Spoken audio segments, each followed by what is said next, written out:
మిర్చి దండలు వేసుకుని నిరసన తెలిపిన బీఆర్ఎస్ ఎమ్మెల్సీలు మిర్చి రైతు సమస్యలు పరిష్కరించి 25,000 రూపాయల గిట్టుబాటు ధర కల్పించాలని ప్రభుత్వాన్ని డిమాండ్. తెలంగాణ రాష్ట్రంలో గత సీజన్లో 4 లక్షల ఎకరాల్లో సాగిన మిర్చి ఈ సీజన్లో ధరల కారణంగా 2.4 లక్షల ఎకరాలకు తగ్గిపోయిందని ఆందోళన. నాఫెడ్, మార్క్ఫెడ్ ద్వారా మిర్చికి 25,000 రూపాయల మద్దతు ధర నిర్ణయించి ప్రభుత్వం కొనుగోలు చేయాలని డిమాండ్. మిర్చి పంటను విదేశాలకు ఎగుమతి చేయడానికి చర్యలు తీసుకోవాలని విజ్ఞప్తి. మిర్చిని సుగంధ ద్రవ్యాల కోర్టు నుంచి ఆహార పంటలకు జాబితాలో చేర్చాలని కోరిన బీఆర్ఎస్ ఎమ్మెల్సీలు.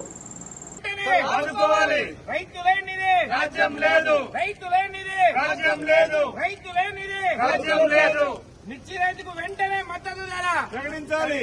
మిర్చి రైతుకు వెంటనే మద్దతు ధర